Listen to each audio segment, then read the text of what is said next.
Hello, everybody. Happy Sunday morning. And more importantly than that, happy week one of the NFL season. Michael Beller and Brandon Funston here with you to talk through the next 25 minutes, half hour or so. Get those questions in. We've already got a bunch coming through. So go ahead, throw them in the comments. We'll handle as many as we can. If we don't get yours, I promise you it's nothing personal. It's just that there's a lot coming through because we are all very excited for week one. Funston, what a start to the season on Thursday night. Great fantasy start to the season.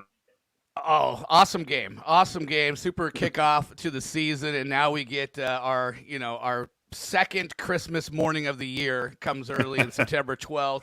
I'm actually a little bit nervous, sort of giddy. I'm excited to see how things unfold, see what we knew, see what we didn't know, and all that kind of stuff. So I'm looking forward to Red Zone's going to be ready to go, and I'll be diving in right away. I'm with. I'll be honest. I was a little out of my Sunday rhythm. I was, setting my lineups and making sure all my pools were set and getting my bets ready for today. I was like, I felt a little overwhelmed over these last couple of hours, but now I'm happy. Everything's set. Everything's good, and we're here to help you get your over the next half hour or so. So first, let's just really quick touch on the couple big inactives that we have from the early games. Trey Sermon and Zach Moss, both inactive. You were already starting Raheem Mostert anyways, but now Raheem Mostert way up, probably a top 10, top 15 running back, even if you are bearish on him. Zach Moss, though, a little bit of a different question. Does this do anything for you for Devin Singletary? A little bit, yeah. I moved up Singletary into Zach Moss's spot, kind of in the mid to late 30s at the running back spot. So he took Moss's spot, and I moved Matt Breida up to where I had Singletary, which was kind of like RB4 range. So it means something, but I don't know if it means a whole lot to standard 12-team league, kind of setups. Yeah, might not actually. Obviously, he moves up people's rankings, but maybe not enough, probably not enough, in fact, in most setups to actually get him into starting lineups. You drafted him as RB6 on your team. Just because Zach Moss is out there doesn't mean he's going to suddenly be the RB2 or RB3 on your team. So that covers the meaningful fantasy inactives. We also have Odell Beckham in the late window as the one meaningful game time guy. I would say have a backup, have someone ready to go, but I personally, Funston, am not benching Odell for someone playing at noon if I wouldn't regularly play him over Odell anyway. Yeah, I have a tighter league that I had to move Debo Samuel in for Odell, and that's kind of I have two shares of him. I benched him in one, and he's still riding in the other one. So that's kind of where I'm at. Yeah, I think that's the right way to go. And all signs do point to him playing. It sounds like he's totally fine. Browns were just taking things slowly in week one practice, but it does sound like he'll be out there for that big game between the Browns and the Chiefs. Let's go ahead and get to some questions here. Here's our first one of the day of Funston. Someone, Ryan out there needing to swing for the fences after going up against Amari Cooper, Antonio Brown, and Tom Brady. Who sits for you out of Andrew Sutton and Devante Smith? I guess let's just rank them in order since we don't know how many starting spots there are here. So how do you rank those three guys? Mark Andrews, Courtland Sutton, Devante Smith. Probably Courtland Sutton. Oh man, Mark Andrews, Devante Smith. I'm going to be a little bit bearish on rookies in their first game. Mm-hmm. So that's just kind of where I'm at. And if these, we get more rookie questions, I'll just tell you right up front that probably this week more than any, I'm going to be down on rookies. I would often say that Devante Smith is a swing for the fences play, and I think he is, but I think Sutton and Andrews are too, especially with all the injury issues that the Ravens have really up and down their offense. I think we're going to see a lot of Mark Andrews in that game tomorrow night. So I'm with you. I would go Sutton first, Andrews second, and Devante Smith third. Next question here. Let's get to this one from Rolando. Damian Harris or Marquez Callaway in a PPR league? Yeah, not even close for me. I think Damian Harris is top 15 running back this week. A safer play. I mean, the PPR, he's not going to probably do a whole lot in the passing game. I think he's going to do a whole lot on the ground. So give me Damian Harris. I'm with you too. Damian Harris, absolutely. Don't overthink this because it's a flex league. Damian Harris, even though he's not going to be active in the passing game, is going to get plenty of work in the run game to make up for the, quote, deficiencies that he brings to the table as a receiver. Let's touch on this idea really quickly from Jameson. Do I bench Saquon Barkley for Tyson Williams? This is just going to be our blanket Saquon Barkley question. Yeah. Funston, I mean, I know they're saying that we're hearing from Ian Rappaport on NFL Network that he's going to be limited, that they're going to monitor his workload. I'm starting Saquon anywhere I've got him. I would have to have two other top 10 backs to not be playing Saquon Barkley. I don't really care about those reports. He's active. And so, Yep. and the expectation is going to get some touches. I think you could say the same thing about Tyson Williams. We really don't know anything about Tyson Williams either. We know that Saquon Barkley has just difference-making ability, and they deemed him good enough to actually be active. That usually, I mean, I'm with you. I'm going to lean that way. I have him ranked pretty low, but not like out of the RB2 range. So, Yeah. I'm still playing him. Yeah, absolutely going to be playing him. You would have to be incredibly strong at this position to want to sit Saquon Barkley. Let's get to this question from John Lee. Start 2, Allen Robinson, Darrell Henderson, Damian Harris. I'll tell you what, I have Harris and Robinson ahead of Henderson, so that's where I'm going to lead. It's a tough matchup for Henderson against Chicago, but I just like the setups for the other two. Although Allen Robinson is a little bit tricky with Jalen Ramsey there. I mean, but you You don't, and the shadow coverage. I like the Casey Joyner just like the last week before the season. This past week kind of broke down shadow coverage and what that really means, and it's not 100%. Like teams move guys around all the time, and often it'll end up being like 20 or 30% of the time you actually have that guy on the receiver. I'm going to take my my first opportunity of the year to say, can we make behind the quarterback, like why is behind the quarterback not our default view, not our default camera angle for NFL viewing? I want that. You can see so much more of what's going on. Oh, I absolutely agree. I think it's a great call. It's funny. I was thinking about that last night. I was at the Mariners game. I was sitting like in the first row in center field. Oh, and it's fancy. Like, the ball comes towards you. It's awesome. It's like, yeah. Give us the view that, you can see everything unfold in front of you. We always think like behind home plate's a great view, but it was great out there. And I'm with you. Like, let's do something different where you actually get like the full, it's the coach's view, right? Like it's the coach's film. Look at you letting yourself believe in a September run for the Mariners to get into the playoffs. Let's get to a question here about a tight end from Dalton. Robert Tonyan or Tyler Higbee here. I think I'm going to guess that this might be our first big disagreement of the show. Oh, you're going Tonyan, huh? I am going Tonyan, yeah. Yeah, I'm following what I think will be higher volume. Tonyan was a massive TD guy, 12 touchdowns last year. I get it. Aaron Rodgers clearly has an affinity for him in the red zone, so that could work out. If Tonyan gets a touchdown, that could be the difference maker. I just feel like Higbee's in the position that he probably sees a few more targets, so I'm going to lean that way. I think that's probably true as well. I think for me, this is two things. Number one, Higbee, we're still like believing in him based on that 5-game run that happened 2 years ago, right? So it's been like 20 months since we've seen Tyler Higbee put together a meaningful string of fantasy games. And then number two, I just expect Bears-Rams to be played more in like the 26-13 range. And I think Packers and Saints gets more up in like the 27-24 sort of range. Well, if you believe 26-13, I hope you laid some action on that because that's like 7 points below the over-under. I mean, and that, yeah, I thought you were going to say on the Rams. Like, Funston, come on, man. You see all this cut stuff behind me. I'm believing. I'm 39 and 46, so I was like, you're a full touchdown under. We'll see it. That's a night game, so we'll see how the day goes, and then maybe I can get in on that before Sunday night game kicks off here. Here's a good question actually about, since we were talking about with Odell. This is a good like sort of barometer with what you do with Odell Beckham. Would you start Kenny Golladay over Odell Beckham to be safe, or stick with OBJ? I will say Galladay's in that same late window, right? So you're gonna know if OBJ's out there. Golladay and the Giants playing the Broncos late, but like I feel like this is about the range where if I had a guy at noon, that's where I'd be going with that guy over Odell. But do we feel like Galladay's safe? Like he hasn't really been that healthy of course either. Not. I'm still going to OBJ just because not only was Golladay not 100%, but he's also on a new team and there's some question marks about that team. So major I think and the Chiefs-Browns, is that the highest over-under on the board? It is 54.5. It's just about a point or a point and a half higher than Titans-Cardinals. Yeah, the nice thing is if he's not going to play, you could always plug Golladay in. But if they clear OBJ, then, I want him in on that action. Yeah, Jose, you're going to know for sure if OBJ's in there before you have to make this decision because Golladay and the Giants also in that 4:25 p.m. Eastern window. Let's get this one from Antho. This is a super flex question. Tua, Mac, Carr, and Daniel Jones. Pick two of these guys.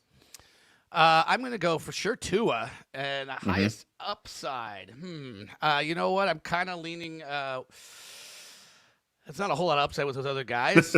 I'll go with the potential for rushing yards and take Daniel Jones. I think just with the versatility that the two ways that he can get his points, I'm going to go with Daniel Jones. I'm with you there, Antho. If we're saying pure upside, if these are pure upside plays, I think Daniel Jones. I'm starting two, no matter what. Pure upside, Daniel Jones, I think, has the highest upside because of what he can do as a runner. If I'm picking, if this is my team and I need to start two of these guys, I'm starting Tua and Derek Carr. Derek Carr, a pretty steady Eddie option. You got to imagine that New England's not. They got to have a decently short leash with Mac Jones. Divisional game to open the year, first start. His bread and butter is kind of the short intermediate stuff. I can see them just playing the short passing game a lot. Wouldn't be surprised to see them ease him in. And Nelson Aguilar, something we talked about before we got going here, also questionable in that game with an ankle injury, so he could be down one of his key receivers. Let's get to this one from Grant. 2 out of 3, Mike Davis, David Montgomery, and Corey Davis. This is a tough one, Funston. I think I'm with both backs, though. Yeah, I am too, and I actually really like Corey Davis. But I think there's good upside for both of these running backs in the passing game. So it's kind of like taking the rushing quarterback. You get two ways to score at the running back position there. That's for me where I'm going to lean. And Wayne Gallman, inactive. Yeah, thank you. That was just what I was going to say. Wayne Gallman's out, so we feel pretty good. I mean, Cordero Patterson still hanging out there as this weird specter that we just don't know what it's going to be. But I'm a little leery of Cordero, but I feel mostly good about Mike Davis. I mean, yeah, there is just nothing behind Mike Davis. So definitely him.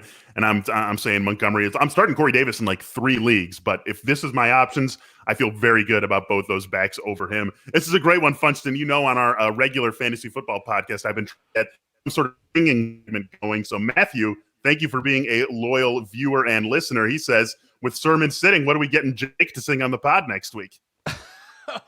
Do you think Jake's gonna try to pull pull a technicality here? Like this is I mean, it's an unofficial. Have you met Jake Funston? Of course he's gonna try to pull a technicality on us. Yeah, he's gonna have 3. He's got 3 or 4 bullet pointed items why this is a no-go.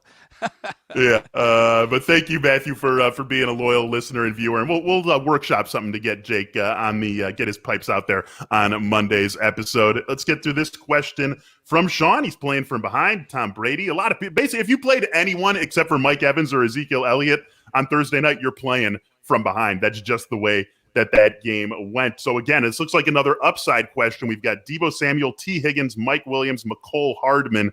Let's rank those guys, Funston, 1 to 4. For me, it goes T, Debo, Hardman, Williams.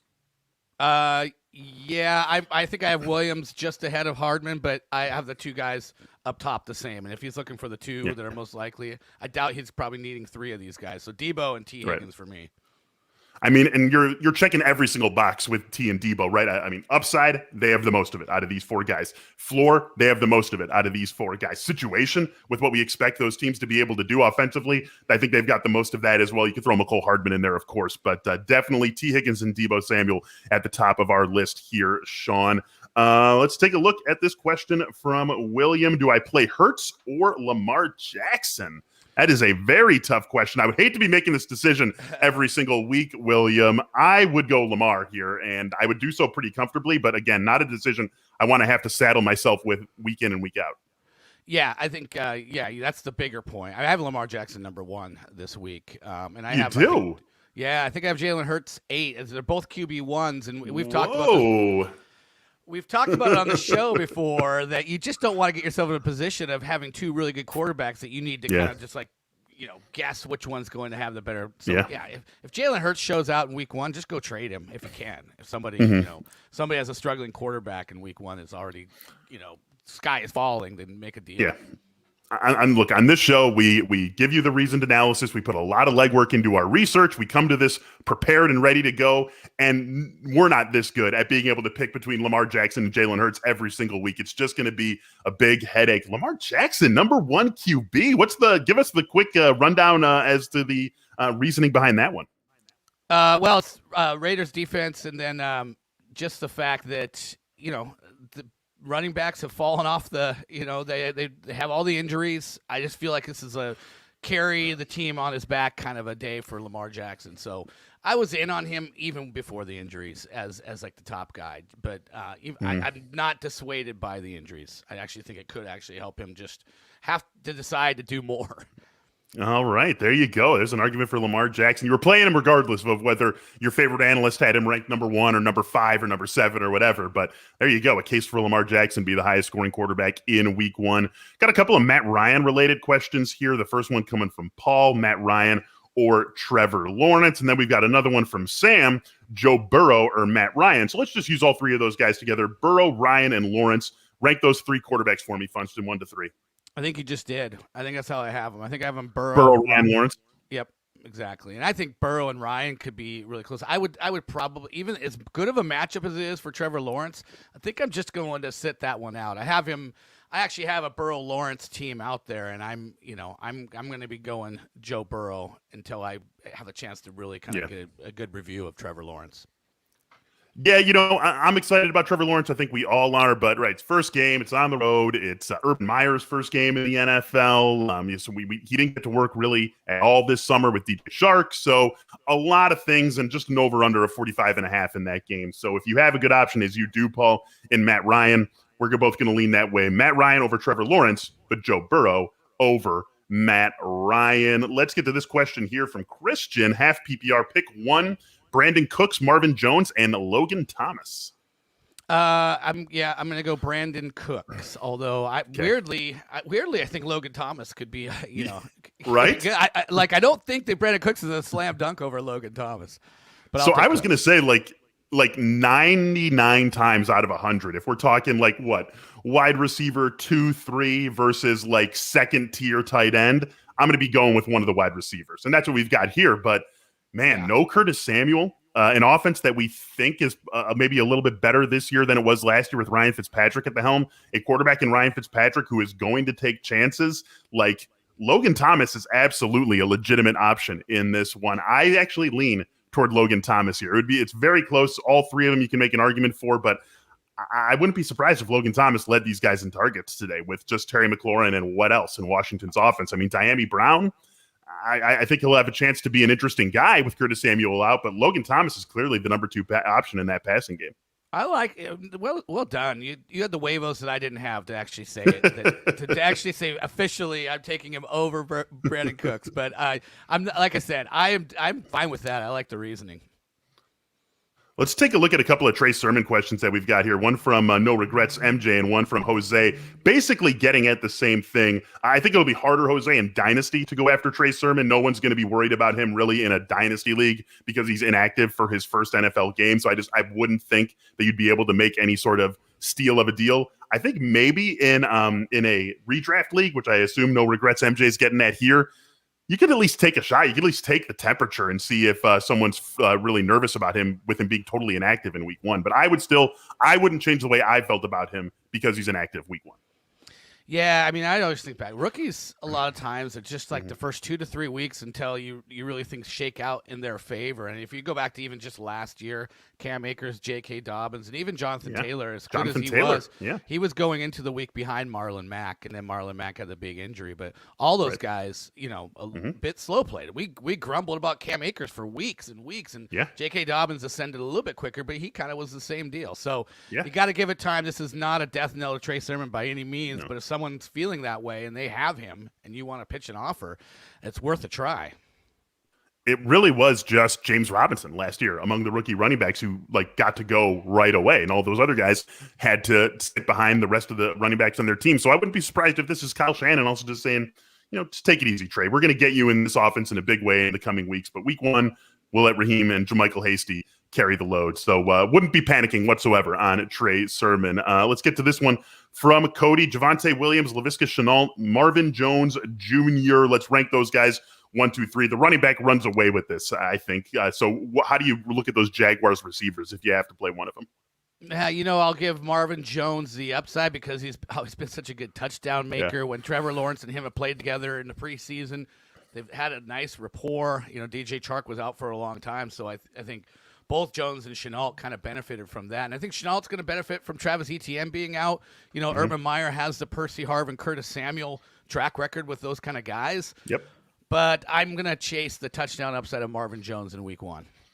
Yeah, I'm with you on that. And again, Javonte Williams, Cody, if this is just a one-start guy, Javonte Williams, slam dunk, no doubt about it. Let's get to a question from Kevin here. We got Brandon Cooks or Debo Samuel, a couple of spots down the line. He also throws in that this is a half PPR league, Funston.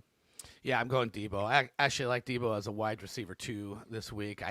Brandon Ayuk wasn't healthy until very late, kind of right before this week, and I just feel like if they're going to sit anybody or limit anybody, it could be Ayuk more than Debo. Debo has that ability to take jet sweeps and get you the extra rushing yards here and there. So I like Debo to kind of lead the way in the passing game there.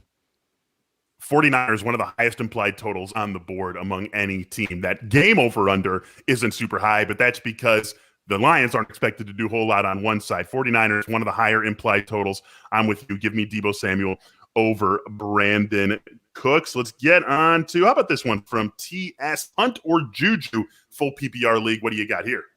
Full PPR, I guess I would go Juju. I think if it's a half PPR, I'm probably leaning Kareem Hunt, but full PPR, Juju was a guy who was pushing 100 catches last year. He's in basically the same role against the Bills' pressure. That might be an outlet for Big Ben that I could see working out. All right, how about this one here, Funston? This I think is actually what I was trying to get at earlier. This is a good OBJ barometer from Shweddy Nerd. I'm going to assume this is one spot. OBJ, Jamar Chase, Russell Gage, or James White. Are you pushing Russell Gage and James White to the side immediately? Is this really just OBJ versus Chase? So this is a great barometer because this is someone who's in that wide receiver 25 to 30-ish group for most people. He's playing at 1 Eastern, so you do have to make that decision before you know for sure on OBJ. How do you treat this one? Well, you remember in our rankings show, you asked me why I was so low on Jamar Chase at wide receiver 36. And I remember when I did those rankings, I always like to look at where the experts are ranking and see where I differ the most. And I was one of the lowest on Jamar Chase. And then I just went back there yesterday and checked it out. Now Jamar Chase is wide receiver 38 in the industry consensus. So his stock is falling.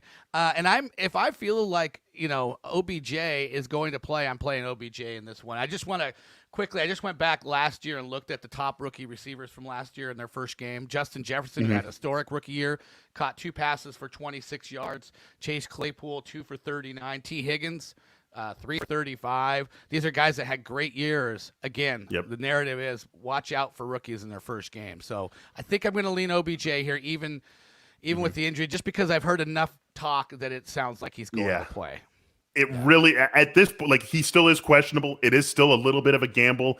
I think it would be a surprise if he didn't play with everything we've heard about how good he's looked and yada, yada, yada. The Browns just didn't want to make a call on it without actually seeing him today. But it does sound like he's going to play. And going back to those rookie receivers from a year ago, none of those guys came into the season right away, week 1, with the sort of competition on his own team that Jamar Chase has in T. Higgins and Tyler Boyd. So we love Jamar Chase. I've got Jamar Chase on a few teams. Love the Bengals offense. There are going to be plenty of opportunities to use him, Shweddy Nerd. I'm also going OBJ over Chase in this one. How about this one from Tad Reed? Non-PPR, Robert Woods or DeAndre Swift? I'm going to go Robert Woods. DeAndre Swift sort of in that Saquon Barkley, wasn't healthy, has a guy that the offensive coordinator talks up as the lead guy, Jamal Williams, and they have a guy that they feel, they could use. And especially if this game gets out of hand, it works both ways, right? The game gets out of hand for the 49ers. They might sit some guys in the second half. Same with the Lions. If you got a banged up running back and you're getting trounced, you got a guy in Jamal Williams you like, you maybe sit DeAndre Swift a little bit. So give me Robert Woods. Yeah, I'm with you on this. I'm with you on Robert Woods. Obviously, the non-PPR swings it to DeAndre Swift a little bit more than I would think just off the top of my head. But that groin injury, obviously not helping DeAndre Swift at all. They like Jamal Williams. This game could get out of hand. Everyone's second and say Robert Woods is the way to go here. Let's get a couple more questions in before we call it a morning, Funston. How about this from Daniel in half PPR? There we go. Jay Williams. It could be right. We've got a couple of options. Javonte. On this weirdly, one, I might go Robbie Anderson here. It's a great. Let's assume it's Javonte. Would you go Robbie Anderson over him? Ooh, half-point PPR, I think I would. I'm going to go. I have Robbie Anderson as a solid wide receiver too. Not because of the revenge game, but because it's actually a really good matchup against their starting like a fifth-round rookie, and it's just not a good secondary. So I think that Carolina actually can have a lot of success through the air against the Jets. Yeah, I do too. And I still do, I want to see it from Devante Williams first. Mm-hmm. Like Melvin Gordon's not winning any rushing titles. Melvin Gordon's not getting any offensive player of the year votes, but he's still a useful player. He can still do some things, and he did some things for Denver last year. And so I am convinced by what Jake has been talking about on our show a lot. The fact that Devante Williams didn't play at all in the team's last preseason game is a pretty good indication of what they think about him already. But when I have another very strong option, as you do, Daniel, and Robbie Anderson, I'm willing to let Devante prove it to me before I get him in there over a guy like Robbie Anderson. So we will go with Robbie Anderson here. How about this one from Grant? Final flex in a PPR tight end premium, Jamal Williams or Gerald Everett? Ooh, tight end premium. God, you know what? I think I'm. Why don't you take your initial thought? I'm still doing this. You have the potential right now to steer me one way or the other. Do you have a strong narrative for why you're going with one guy over the other?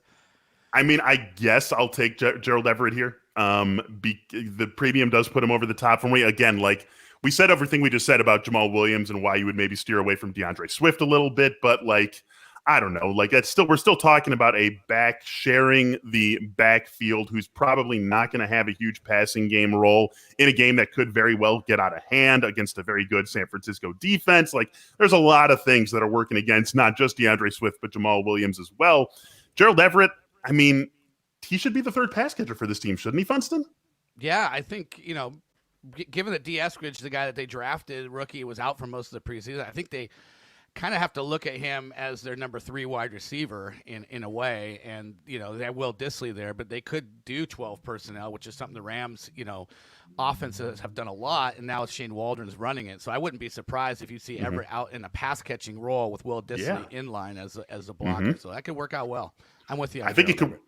Yeah, I think that could work out really well. And that's something we've talked about with respect to Kyle Pitts a lot, that, he's going to be out running routes a ton with Hayden Hurst doing all the inline dirty work. And I think Gerald Everett, obviously not Kyle Pitts, but could benefit from all the depth that the Seahawks have at tight end and get to do more as a pure receiver than he ever got to do when he was with the Rams. Let's get in one more question here before we wrap this up. Let's get this one from Zane Yosef. Zane's asking us Swift or Edmonds PPR. I am going DeAndre Swift on this one. How about you, Funston? I think I have Swift 1 or 2 spots ahead of Edmonds. I actually think it's close, but I would go ahead and lean DeAndre Swift in this one as well.